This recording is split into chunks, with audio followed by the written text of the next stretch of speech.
ಸಖತ್ ಖಾರ ಬಣ್ಣ ಮತ್ತು ರುಚಿ ಆಚಿ ಚಿಲ್ಲಿ ಪೌಡರ್.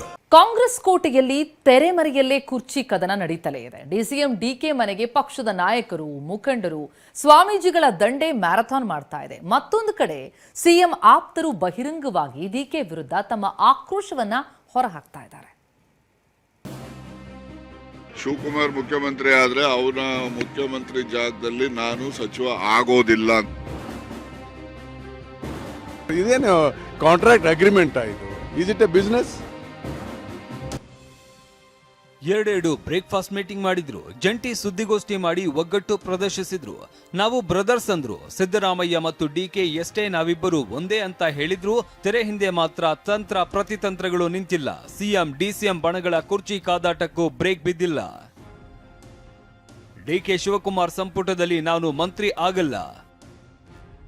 ಬಹಿರಂಗವಾಗಿಯೇ ಆಕ್ರೋಶ ಹೊರಹಾಕಿದ ರಾಜಣ್ಣ. ಕಾಂಗ್ರೆಸ್ನಲ್ಲಿ ಕುರ್ಚಿ ಕದನ ತೀವ್ರ ಸ್ವರೂಪ ಪಡೆದುಕೊಳ್ತಾ ಇರುವ ಬೆನ್ನಲ್ಲೇ ಮಾಜಿ ಸಚಿವ ಕೆಎನ್ ರಾಜಣ್ಣ ಸ್ಫೋಟಕ ಹೇಳಿಕೆ ನೀಡಿದ್ದಾರೆ. ಒಂದ್ ವೇಳೆ ಡಿಕೆ ಶಿವಕುಮಾರ್ ಸಿಎಂ ಆದ್ರೆ ಅವರ ಸಂಪುಟದಲ್ಲಿ ನನಗೆ ಸಚಿವ ಸ್ಥಾನ ಬೇಡ, ಹಾಗಂತ ಡಿಕೆ ಸಿಎಂ ಆಗ್ತಾರೆ ಅಂತ ಹೇಳ್ತಾ ಇಲ್ಲ, ಅವರು ಸಿಎಂ ಆಗೇ ಬಿಡ್ತಾರೆ ಅಂದುಕೊಂಡಿದ್ದೀರಾ ಅಂತ ಪ್ರಶ್ನೆಯನ್ನು ಹಾಕಿದ್ದಾರೆ. ಇದೀಗ ರಾಜಣ್ಣರ ಈ ಹೇಳಿಕೆ ಹೊಸ ಚರ್ಚೆಗೆ ನಾಂದಿಯಾಡಿದೆ. ನನಗೆ ಯಾವ ಸ್ಥಾನನೂ ಬೇಕಾಗಿಲ್ಲ. ನಾನು ಮೊದಲೇ ಹೇಳಿದ್ದೀನಿ, ಶಿವಕುಮಾರ್ ಮುಖ್ಯಮಂತ್ರಿ ಆದ್ರೆ ಅವನ ಮುಖ್ಯಮಂತ್ರಿ ಜಾಗದಲ್ಲಿ ನಾನು ಸಚಿವ ಆಗೋದಿಲ್ಲ ಅಂತ ಹೇಳಿದ್ದೀನಿ. ಈಗಲೂ ಅದಕ್ಕೆ ಬದ್ಧ. ಯಾರು ಆದರೆ ಏನಾಗೆ ಬಿಡ್ತಾರೆ ಅಂತ ಅನ್ಕೊಂಡಿದ್ದೀರಾ? ಯಾರೋ 12 ಶಾಸಕರು ಡಿಕೆ ಸಿಎಂ ಆಗ್ಲಿ ಅಂತಾರೆ. ಅತ್ತ ರಾಜಣ್ಣ ಒಂದು ಸ್ಟೇಟ್ಮೆಂಟ್ ಕೊಟ್ರೆ, ಇತ್ತ ಸಿಎಂ ಆರ್ಥಿಕ ಸಲಹೆಗಾರ ಬಸವರಾಜ ರಾಯರೆಡ್ಡಿ ಮತ್ತೊಂದು ಸ್ಫೋಟಕ ಹೇಳಿಕೆ ಕೊಟ್ಟಿದ್ದಾರೆ. ಅಧಿಕಾರ ಹಂಚಿಕೆ ಒಪ್ಪಂದ ಮಾಡಿಕೊಳ್ಳೋದಕ್ಕೆ ಇದೇನು ವ್ಯವಹಾರನಾ ಅಂತ ಶಿರಸಿಯಲ್ಲಿ ಖಾರವಾಗಿಯೇ ಪ್ರತಿಕ್ರಿಯೆ ನೀಡಿದ ರಾಯರೆಡ್ಡಿ, ಯಾರೋ 10 ರಿಂದ 12 ಶಾಸಕರು ಮಾತ್ರ ಡಿಕೆ ಶಿವಕುಮಾರ್ ಸಿಎಂ ಆಗಲಿ ಅಂತಾರೆ. ಸ್ವತಃ ಡಿಕೆ ನಾನು ಸಿಎಂ ಆಗ್ತೀನಿ ಅಂತ ಯಾವತ್ತೂ ಹೇಳಿಲ್ಲ. ನಾವು 136 ಶಾಸಕರಿದ್ದೇವೆ, ಕೆಲವರು ಮಾತ್ರ ಡಿಕೆಶಿ ಸಿಎಂ ಆಗಲಿ ಅಂತ ಹೇಳ್ತಿದ್ದಾರೆ ಅಂದ್ರು. ನಾವು 136 ಜನ ಇದ್ದೀವಿ. 136 ಯಾರೋ ನಾ ಹೇಳೋದು ಓನ್ಲಿ ಕಾಂಗ್ರೆಸ್.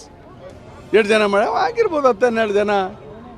ಏನು ತಪ್ಪಿದೆ ಅದರಲ್ಲಿ? ಡಿ.ಕೆ. ಶಿವಕುಮಾರ್ ಮುಖ್ಯಮಂತ್ರಿ ಆಗಬಾರ್ದು ಅಂತ ಯಾರು ಹೇಳಿದೀವ? ಆಗಲಿ, ಸಮಯ ಬಂದಾಗ ಆಗ್ತಾರೆ. ಆದರೆ ಈ ಸದ್ಯದ ಪರಿಸ್ಥಿತಿಯಲ್ಲಿ ನನಗನ್ಸೋ ಮಟ್ಟಿಗೆ ಸಿದ್ದರಾಮಯ್ಯನವರು ಬದಲಾವಣೆ ಇಲ್ಲ.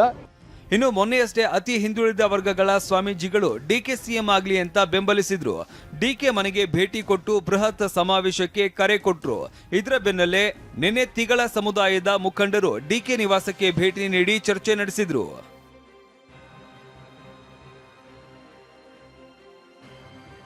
ಅದೇನೇ ಇರಲಿ, ಡಿಕೆ ನಿವಾಸಕ್ಕೆ ಕಳೆದ 2 ದಿನಗಳಿಂದ ಸ್ವಾಮೀಜಿಗಳು, ಸಚಿವರು, ಮುಖಂಡರು ಸರಣಿ ಭೇಟಿ ಕೊಡ್ತಾ ಇದ್ದಾರೆ. ಕೈಪಾಳ್ಯದಲ್ಲಿ ನಡೀತಾ ಇರುವ ಬೆಳವಣಿಗೆಗಳು ಕುತೂಹಲ ಕೆರಳಿಸಿವೆ. Bureau report, TV9.